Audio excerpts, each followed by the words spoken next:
Picture चालू करो बे। आप सभी मोदी का परिवार है। अच्छा चलो भाई देखो। अरे जो अपना परिवार नहीं संभाल पाए वो क्या बिहार को संभालेंगे। अपना परिवार संभाल नहीं पाए, संभाल नहीं सकते तो बिहार की बागडोर मजबूत हाथों में देनी है। घूम फिर करके फिर तनाव आ गया। 10,000 दे रहे हो, उनसे पूछना है कि सिर्फ माँ बहन के दे से कभी कब देंगे बहनों या जीजा के, उनको भी 10,000 दे। सज्जन को क्या तकलीफ है भाई? अकाउंट में देना चाहिए ना बिजनेस के लिए। माँ बहन को 10,000। हाँ, बहनों या जीजा के कब देंगे यही पूछना है।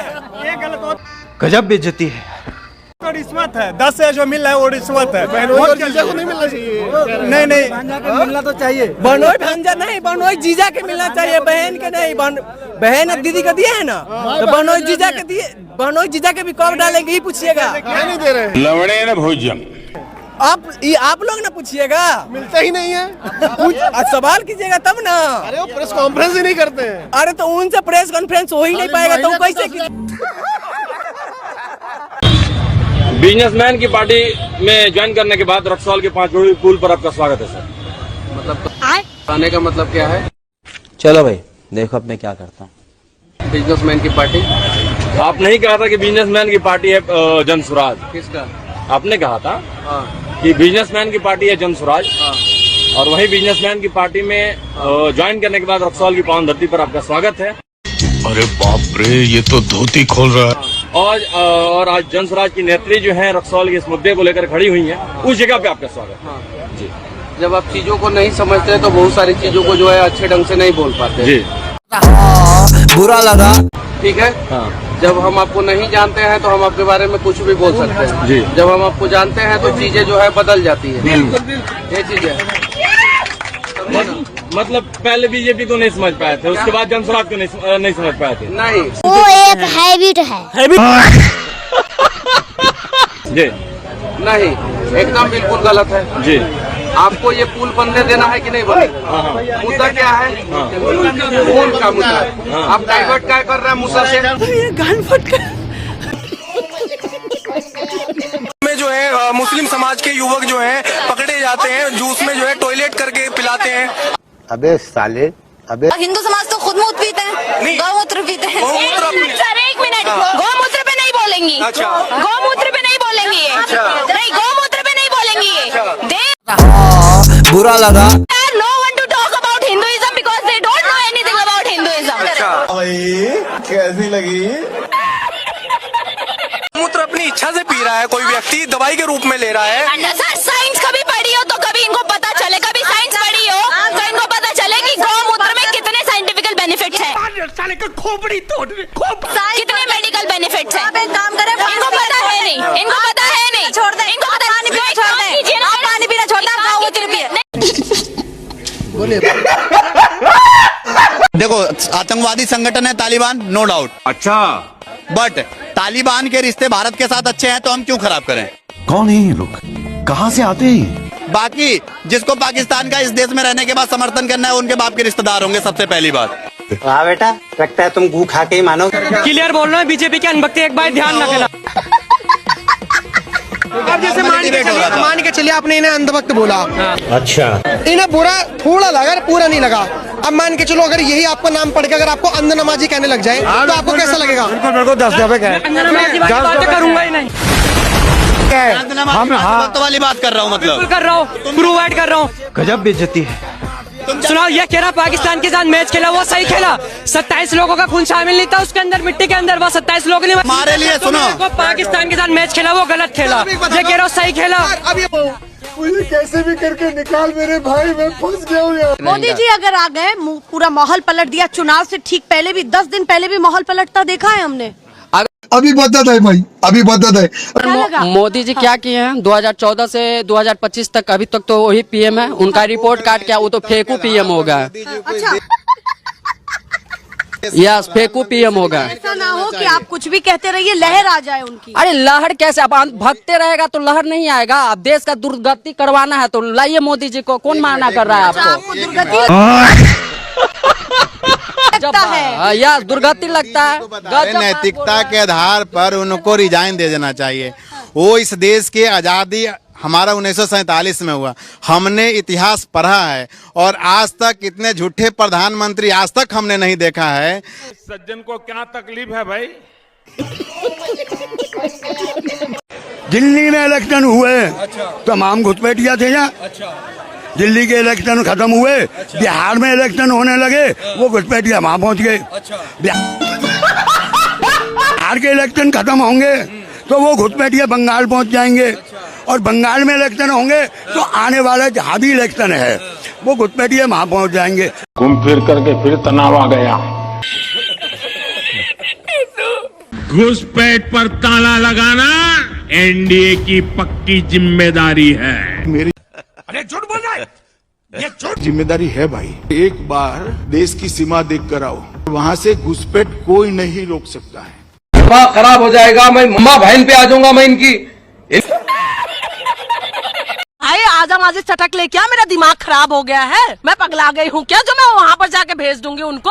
क्यों, क्या हुई? फिर से रास्ते में तुम अपने बच्चों को भेज देना, अपने बच्चों को भी भेज देना, खुद भी चला जाना आरएसएस की शाखा में। क्या बात कर रहे हैं? खुद चले जाना, बिल्कुल। अरे आदमी सुरक्षित नहीं, आप महिलाओं की बात कह रहे हैं। पहले तो महिलाओं के बारे में सुनते थे ना आप लोग कि महिलाओं के साथ यौन उत्पीड़न होता है, अब तो पुरुषों को भी नहीं छोड़ते ये लोग। चड्डी वाले जो होता है ना, इन लोगों के ऊपर हवस भरे हुए हैं इनके अंदर।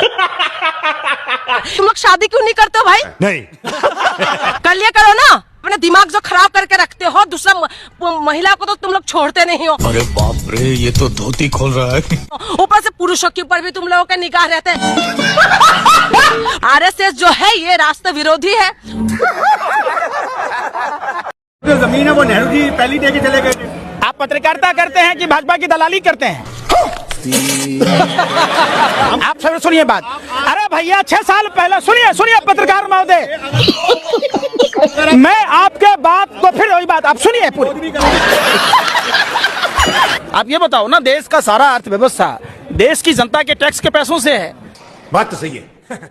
तो फिर प्रधानमंत्री को या देश के जो दलाल मीडिया के लोग हैं, गजब बेइज्जती है। जो प्रधानमंत्री के करीबी मंत्री लोग हैं, उनको अचंभा किस बात का हो रहा है? क्या राष्ट्रीय ध्वज का सम्मान करना कोई गैरकानूनी है क्या? नहीं। कानून किसानों के हित में बनाए हैं, तो आप इनको बुरा क्यों समझते हैं? आप पत्रकारिता करते हैं कि भाजपा आईटी सेल की तरह है? अरे तो भाई तो जसोदा बहन जी की तरह है। राम का मतलब क्या है मालूम है? क्या? राम का मतलब है मर्यादा पुरुषोत्तम। आप मर्यादा में रहो ना। बिरयानी खाते हो? अरे बिरयानी खाते हो? बिरयानी तो मोदी जी खाते हैं पाकिस्तान में खा के। पाकिस्तान से बिरयानी, पाकिस्तान से खा के नहीं आए। कैमरा मैन फोकस करो। कौन है बवासीर? एक मिनट, आप अभी लगातार इनको ये उल जलूल बात कुछ भी बोल करके चमकना चाहते हैं। बड़ी अच्छी बात है। मोदी का एक हर गए ने प्रेस कॉन्फ्रेंस करी तो कह रहा मैं पर्ची लाना भूल गया। क्या भाई पर्ची में जितने तो रुको जरा, पर्ची देख करके भी प्रेस कॉन्फ्रेंस करता है प्रधानमंत्री। टेलीप्रॉम्प्टर पर देख के सब बोलते हैं। गजब बेइज्जती है। आप लाते हो पूरा व्हाट्सएप यूनिवर्सिटी से पढ़ के आते हो, उसका डाटा लाते हो। कैसा? अभी पता चल जाएगा। नाला से गैस कैसे बनाया जाता है ये हमारे प्रधानमंत्री को पता है। 1973 में बड़ोदरा का जो रेलवे स्टेशन नहीं बना था, उस पे मोदी जी ने चाय बनाते। खत्म गया। ये अंधभक्त किसको कहते हैं? अंधभक्त बनने के लिए योग्यताएं जो होनी चाहिए, अनपढ़ होना चाहिए। क्या बात कर रहे हैं? गंवार होना चाहिए, जाहिल होना चाहिए। गजब बेइज्जती है। हमें कौन सी गिनती में गिनते हैं? आप बीजेपी के दलाल हो आप। हम भी अंधभक्त हैं। बिल्कुल अंधभक्त हो। अच्छा। कई वीडियोस वायरल हो रही है जहां आप शाहरुख खान को भी गाली दे रहे हैं। जुम करो। अरे महाराज हम क्या कह रहे हैं, जब हम अंधभक्त थे, गोबर भक्त थे, तो कहता हूँ कि मैं बहुत बड़ा अंधभक्त था। अभी भी कुछ लोग अंधभक्त बने हैं, गोबर भक्त बने हुए हैं। अभी और सुनिए, अंधभक्त बनना आसान नहीं है। अंधभक्त बनना खेल नहीं है बच्चों का, इसमें तेल निकल जाता है अच्छों का। बैंड बज गया। इतनी देर से चोर बोल रहा है मोदी को। हाथ नीचे, तेरा तो गेम बजाना पड़ेगा। हाथ नीचे, कैमरा लगाए। ए भैया, अगर सच्चा मर्द गए ये चलाइए पूरी बाइट। रुको जरा, बोल मोदी को चोर। अभी बता था भाई। अब तू क्या देख, तेरी औकात मैं दिखाता हूँ तुझे। आज देश और दुनिया में मोदी से बड़ा चोर नहीं है कोई। गजब बेइज्जती है। देखो, एक सेकंड। बोल। उससे बड़ा चोर ना था, ना है, ना होगा। क्या बोला तूने? उससे बड़ा चोर ना था, ना है, ना होगा। बस हवा निकल गई। सावधान, लवारिस वस्तु से बचकर रहे। कोई सेंस है इस बात की?